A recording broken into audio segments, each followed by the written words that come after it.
കേരളത്തിലെ ആധുനിക പ്രസംഗ സമ്പ്രദായത്തിന്റെ പിതാവ് എന്നറിയപ്പെടുന്ന വ്യക്തി. ജാതി അനീതികൾക്കെതിരെ ഏകീകൃതവും മാതൃകാപരവുമായിട്ടുള്ള പ്രക്ഷോഭങ്ങൾ അഴിച്ചുവിട്ട വ്യക്തി.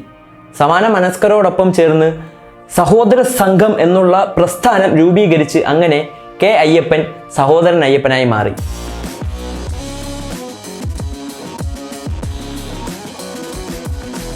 സഹോദരൻ അയ്യപ്പൻ അഥവാ കെ അയ്യപ്പൻ 1889 ഓഗസ്റ്റ് 21 എറണാകുളം ജില്ലയിലെ വൈപ്പിൻ ദ്വീപിലെ ചെറായിൽ വൈദ്യൻ കൊച്ചാവു വൈദ്യൻ്റെയും ഉണ്ണൂലിയുടെയും മകനായി ജനിച്ചു.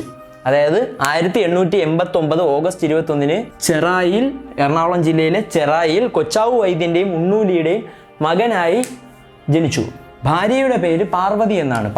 അങ്ങനെ കെ അയ്യപ്പൻ നമ്മൾ നേരത്തെ പറഞ്ഞ പോലെ 1889 ഓഗസ്റ്റ് 21 ചെറായിൽ കൊച്ചാവു വൈദ്യൻ്റെയും ഉണ്ണൂലിയുടെയും മകനായി ജനിക്കുകയും ഭാര്യ പാർവതി എന്നാണ് ഭാര്യയുടെ പേര്.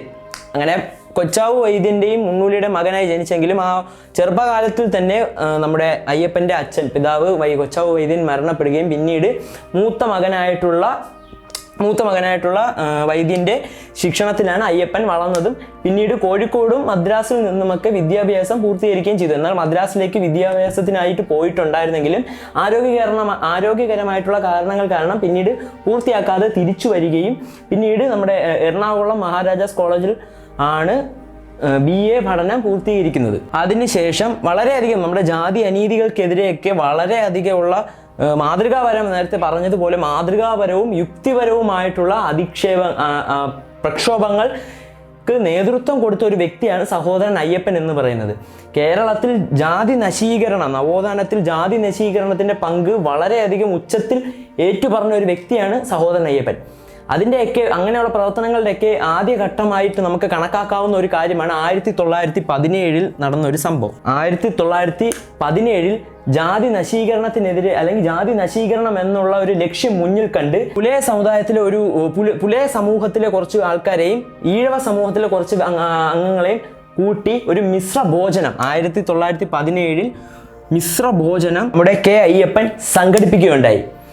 ഇങ്ങനെ ഈ വഴിയിലൂടെ ഇങ്ങനെ മിശ്രമായിട്ടുള്ള കാര്യങ്ങളിലൂടെ മാത്രമേ ജാതി നശീകരണം കേരള സമൂഹത്തിൽ നടക്കുകയുള്ളൂ എന്ന് കെ അയ്യപ്പൻ അല്ലെങ്കിൽ നമ്മുടെ സഹോദരൻ അയ്യപ്പൻ ഉറച്ചു വിശ്വസിച്ചിരുന്നു.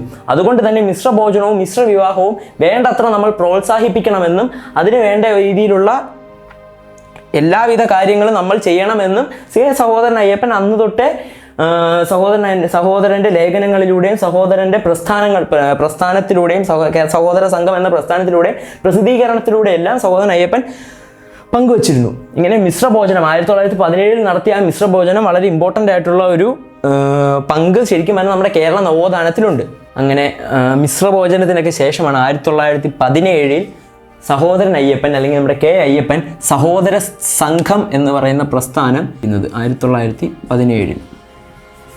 ഈ സംഘത്തിലൂടെയാണ് ശരിക്കും പറഞ്ഞു കഴിഞ്ഞാൽ നേരത്തെ പറഞ്ഞിട്ടുള്ള ജാതി നശീകരണത്തിനായിട്ടുള്ള പ്രവർത്തനങ്ങൾ ഏകീകൃതമായി സമാന മനസ്കരായിട്ടുള്ള ആൾക്കാരെ സംഘടിപ്പിച്ച് അതിലൂടെയുള്ള പ്രവർത്തനങ്ങൾ ഏകീകരിച്ച് നടത്തിയത് ശരിക്കും പറഞ്ഞാൽ ഈ സഹോദര സംഘത്തിലൂടെയാണ്. അതിനുശേഷമാണ് ശരിക്കും പറഞ്ഞാൽ കെ അയ്യപ്പൻ എന്ന് പറയുന്ന വ്യക്തി സഹോദരൻ അയ്യപ്പനായി മാറിയത്. അങ്ങനെ 1919 സഹോദരൻ എന്ന് പറയുന്ന പത്രം നമ്മുടെ സഹോദരൻ അയ്യപ്പൻ പ്രസിദ്ധീകരിക്കാൻ തുടങ്ങുന്നത്. അതിനുശേഷം 1928 യുക്തിവാദി എന്ന് പറയുന്ന മാസികയുടെ പ്രധാന പത്രാധിപർ അല്ലെങ്കിൽ ആദ്യത്തെ പത്രാധിപർ എന്ന് പറയുന്നതും നമ്മുടെ സഹോദരൻ അയ്യപ്പനായിരുന്നു. യുക്തിവാദി പ്രസ്ഥാനത്തിൻ്റെ നാഴികക്കല്ലായിട്ടുള്ള ഒരു വ്യക്തിയും കൂടെയാണ് ശരിക്കും പറഞ്ഞാൽ നമ്മുടെ സഹോദരൻ അയ്യപ്പൻ. മതങ്ങളെ ബഹിഷ്കരിച്ച് മതങ്ങൾക്കെതിരെ ശാസ്ത്രമായി നമ്മൾ ശാസ്ത്രത്തെ ബിലീവ് ചെയ്ത് ശാസ്ത്രത്തെ വിശ്വസിച്ചുകൊണ്ട് മാത്രം നമ്മൾ ജീവിക്കുക എന്ന ഒരു ശരിക്കും പറഞ്ഞാൽ മോട്ടീവായിരുന്നു ശരിക്കും പറഞ്ഞാൽ നമ്മുടെ സഹോദരൻ അയ്യപ്പന് ഉണ്ടായിരുന്നത്.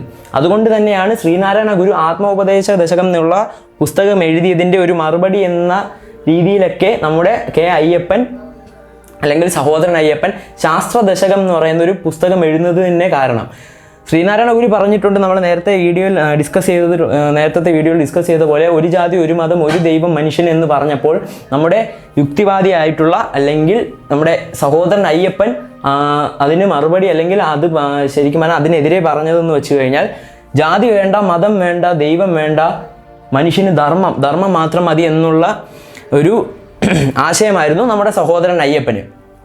അതുകൊണ്ട് തന്നെയാണ് യുക്തിസഹമായിട്ടുള്ള, ശരിക്കും പറഞ്ഞാൽ ഇങ്ങനെ വളരെ ആശയപരമായിട്ട് ശ്രീനാരായണ ഗുരുവിൽ നിന്നും വളരെയധികം എതിർപ്പുകൾ ഉണ്ടെങ്കിലും ഇവർ തമ്മിൽ ശരിക്കും പറഞ്ഞാൽ മാനസികമായിട്ട് വളരെ ഒരു അന്തരമില്ലായിരുന്നു. അവർ തമ്മിൽ മാനസികമായിട്ട് യാതൊരുവിധ പ്രശ്നങ്ങളും ഇല്ലായിരുന്നു എന്നുള്ളതാണ് സത്യം. ഇതിൻ്റെ മെയിൻ ആയിട്ടുള്ള ഒരു കാരണം നമുക്ക് അറിയാൻ പറ്റുന്നത് തന്നെയാണ്, മണ്ണന്തലയിൽ മറ്റെന്തോ വച്ചിട്ടാണ് നമ്മുടെ ശ്രീനാരായണ ഗുരുവിനോട് ആൾക്കാർ പറയുകയുണ്ടായി, നമ്മുടെ സഹോദരൻ അയ്യപ്പൻ ഇങ്ങനെ ജാതി വേണ്ട, മതം വേണ്ട, ദൈവമില്ല എന്നൊക്കെ പറഞ്ഞ് നടക്കുന്നുണ്ട്. ദൈവമില്ല എന്നൊക്കെ ശരിക്കും പറഞ്ഞാൽ അയ്യപ്പൻ പറയുന്നുണ്ട്. അതിനെതിരെ ഗുരു എന്തെങ്കിലും ഒന്ന് പറയണമെന്ന് ശ്രീനാരായണ ഗുരുവിനോട് പറയുന്നുണ്ട്. അപ്പോൾ ശ്രീനാരായണ ഗുരു ശരിക്കും പറഞ്ഞാൽ അപ്പോൾ കൊടുത്തൊരു മറുപടി എന്ന് പറഞ്ഞു കഴിഞ്ഞാൽ, അയ്യപ്പൻ എത്ര ദൈവമില്ല എന്നൊക്കെ പറയുന്നുണ്ടെങ്കിലും അയ്യപ്പൻ്റെ പ്രവൃത്തിയിൽ വേണ്ടത്ര ദൈവമുണ്ട് എന്നായിരുന്നു. അങ്ങനെ വളരെ തന്നെ എതിർക്കുന്നവരും ശരിക്കും പറഞ്ഞാൽ കൂടെ നിർത്തിക്കൊണ്ടാണ് ശ്രീനാരായണ ഗുരു അന്ന് പ്രവർത്തിച്ചത്. അന്നും ഇന്നും എന്നും പ്രവർത്തിച്ചതും ശ്രീനാരായണ ഗുരുവിൻ്റെ പ്രവൃത്തിയിലും വാക്കിനുമെല്ലാം നമുക്കത് വിശദമായി കാണാനും കൃത്യമായി കാണാനും അറിയാനും പറ്റും.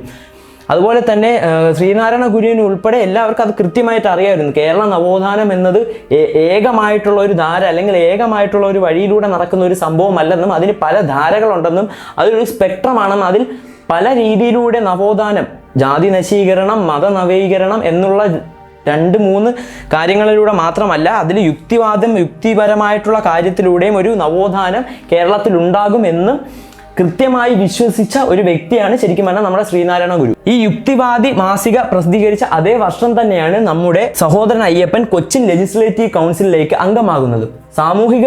സാമൂഹികമായിട്ടുള്ള പരിഷ്കരണം കൃത്യമായി ഉറപ്പുവരുത്താനും പ്രായപൂർത്തി വോട്ടവകാശവും സ്ഥാപിച്ചു കിട്ടാനൊക്കെ അക്ഷീണം പ്രയത്നിച്ച ഒരു വ്യക്തിയാണ് ശരിക്കും പറഞ്ഞാൽ സഹോദരൻ അയ്യപ്പൻ 1928 കൊച്ചിൻ ലെജിസ്ലേറ്റീവ് കൗൺസിലിൽ അംഗമാകുന്നത്. അതുപോലെ തന്നെ നമ്മുടെ 21 കൊല്ലക്കാലം നിയമസഭാ സാമാജികനായിട്ട് പ്രവർത്തിച്ച ഒരു വ്യക്തിയാണ് നമ്മുടെ സഹോദരൻ അയ്യപ്പൻ. ഇന്ന് നമ്മൾ കൊച്ചിയിൽ കാണുന്ന 70 അടി നീളമുള്ള MG റോഡ്, അതായത് ഇപ്പോൾ കൊച്ചിയിലെ തന്നെ ഏറ്റവും തിരക്ക് കുറഞ്ഞതായിട്ട് നമുക്ക്, അല്ലെങ്കിൽ ട്രാഫിക് ബ്ലോക്ക് ഇല്ലാത്ത, നമുക്ക് ട്രാഫിക് ബ്ലോക്ക് കുറവായി നമുക്ക് കാണാൻ കഴിയുന്ന MG റോഡ് ശരിക്കും പറഞ്ഞാൽ അന്ന് 1928 കയറിയ കൊച്ചിൻ ലെജിസ്ലേറ്റീവ് കൗൺസിലിൽ കയറിയ MLA ആയിട്ടും മന്ത്രിയായിട്ടുമൊക്കെ സ്ഥാനം അർഹിച്ച് 21 കൊല്ലം നിയമസഭാ സാമാജികനായിട്ട് പ്രവർത്തിച്ച സഹോദരൻ അയ്യപ്പൻ്റെ ഒരു ആശയമായിരുന്നു കൊച്ചിയിലായ MG റോഡ് എന്ന് നമ്മൾ മനസ്സിലാക്കണം. അതുപോലെ തന്നെ ശ്രീനാരായണ ഗുരുവിൻ്റെ പ്രവർത്തനങ്ങളിൽ നിന്നും വളരെയധികം പ്രചോദനം ഉൾക്കൊണ്ട് തന്നെയാണ് ശരിക്കും പറഞ്ഞാൽ സഹോദരൻ അയ്യപ്പൻ പിന്നീട് ഈ സഹോദര സംഘം രൂപീകരിക്കുന്നതും അതിനെതിരെ പിന്നീട് മതങ്ങൾക്കും ജാതികൾക്കും ജാതി നശീകരണത്തിനുമായിട്ടുള്ള പ്രവർത്തനങ്ങൾ ഏകീകൃതമായി കൊണ്ടുപോകാനും അതിന് മറ്റുള്ള ആൾക്കാരെ പ്രോത്സാഹിപ്പിച്ചതും പ്രചോദനം കൊണ്ടതും ശരിക്കും പറഞ്ഞാൽ ശ്രീനാരായണ ഗുരുവിൻ്റെ SNDP എന്ന് പറയുന്ന ആ ഒരു പ്രസ്ഥാനത്തിൻ്റെയും അതിൽ നിന്നും ശ്രീനാരായണ ഗുരുവിൻ്റെ ആശയങ്ങൾ ഉൾക്കൊണ്ട് തന്നെയാണ് എന്ന് നമുക്ക് മനസ്സിലാക്കാം. ശ്രീനാരായണ ഗുരുവിൻ്റെ നിർദ്ദേശപ്രകാരം തന്നെയാണ് നമ്മുടെ സഹോദരൻ അയ്യപ്പൻ പിന്നീട് പഠനം പൂർത്തിയാക്കുന്നതും. തിരുവനന്തപുരം അന്നത്തെ ലോ കോളേജിൽ വന്നിട്ട് നിയമം പഠിക്കുന്നതും എല്ലാം ശരിക്കും പറഞ്ഞാൽ ശ്രീനാരായണ ഗുരുവിൻ്റെ നിർദ്ദേശപ്രകാരം തന്നെയായിരുന്നു. അതിനൊക്കെ ശേഷം 1917 സഹോദര സംഘം രൂപീകരിക്കുന്നെങ്കിൽ സഹോദരൻ അയ്യപ്പൻ പിന്നീട് രൂപീകരിച്ച ചില പ്രസ്ഥാനങ്ങളാണ് ഇതൊക്കെ: ശ്രീനാരായണ സേവിക സമാജവും വിദ്യാഭോഷിണി സഭയും. പിന്നീട് വേലക്കാരൻ എന്ന് പറയുന്ന ഒരു പത്രവും 1933 നമ്മുടെ സഹോദരൻ അയ്യപ്പൻ പുറത്തിറക്കുകയുണ്ടായി. എല്ലാത്തിനും ശേഷം 1968 മാർച്ച് 6 മരണം. സഹോദരൻ അയ്യപ്പൻ്റെ സ്മാരകം എറണാകുളം ജില്ലയിലെ ചെറായിലാണ്. സഹോദരൻ അയ്യപ്പൻ കെ അയ്യപ്പൻ്റെ സ്റ്റാച്ചു കൊച്ചിയിലാണ് ഇപ്പോൾ നിലകൊള്ളുന്നത്. അപ്പോൾ സഹോദരൻ അയ്യപ്പൻ്റെ പിന്നീട് ചില കോട്ട്സ് ഉണ്ട്, അത് നമ്മൾ വളരെയധികം ഓർത്തു വയ്ക്കേണ്ട ഒരു കാര്യമാണ്. നമ്മുടെ യുക്തിവാദി മാസികയുടെ ഒരു മോട്ടീവ് അല്ലെങ്കിൽ അതിൻ്റെ ഒരു ആദ്യത്തെ ഒരു കോട്ട് എന്ന് പറയുന്ന ഒരു സാധനം തന്നെ ഇപ്പം പറയാൻ പോകുന്നതായിരുന്നു: സ്വതന്ത്രമായി ചിന്തിക്കുക, ധീരമായി ചോദ്യം ചെയ്യുക എന്നതായിരുന്നു സഹോദരൻ അയ്യപ്പൻ പിന്നീട് പറഞ്ഞ ഒരു കോട്ട്. കാരണം ഇത് അന്നത്തെ കാലത്തും ഇന്നത്തെ കാലത്തും എന്നും കൃത്യമായി നമ്മൾ ഉൾക്കൊള്ളേണ്ട ഒരു കാര്യമാണ്. കാരണം ജാതിമത ചിന്തകളുടെ വേലിക്കെട്ടിനുള്ളിൽ നിന്നുകൊണ്ട് ഒരിക്കലും നമ്മൾ ശാസ്ത്രത്തെ ഒരിക്കലും റിജക്റ്റ് ചെയ്യരുത്. ശാസ്ത്രം എന്നത് ശരിക്കും പറഞ്ഞാൽ റേഷണൽ അല്ലെങ്കിൽ യുക്തിപരമായിട്ടുള്ള കാര്യങ്ങളാണ്, കേവലം റിലീജിയനിലുള്ള ഫെയ്ത്ത് അല്ല. ശാസ്ത്രം എന്നത് വളരെയധികം കൃത്യമായിട്ടുള്ള യുക്തിയിൽ ബേസ് ചെയ്തിട്ടുള്ള അല്ലെങ്കിൽ റേഷണാലിറ്റി എന്ന് പറയുന്ന ഒരു കാര്യത്തിൽ ബേസ് ചെയ്തിട്ടുള്ള ഒരു കാര്യമാണ് നമ്മുടെ സയൻസ് എന്നത്. അതിനെ കൃത്യമായി നമ്മൾ അക്സെപ്റ്റ് ചെയ്യണം എന്നുള്ള ഒരു കാര്യം തന്നെയാണ് അന്നത്തെ സമൂഹത്തിൽ വളരെയധികം നമ്മുടെ സഹോദരൻ അയ്യപ്പൻ യുക്തിവാദി മാസിക അല്ലെങ്കിൽ സഹോദരൻ എന്ന് പറയുന്ന സഹോദര സംഘം എന്നുള്ള പ്രസ്ഥാനത്തിലൂടെയും എല്ലാം സഹോദരൻ അയ്യപ്പൻ കേരള നവോത്ഥാനത്തിൽ നൽകിയ മറ്റൊരു ധാരയാണ് ശരിക്കും പറഞ്ഞാൽ ആ ഒരു യുക്തിവാദിയിലൂടെ അല്ലെങ്കിൽ യുക്തിവാദത്തിലൂടെ ഉള്ള കേരള നവോത്ഥാനം.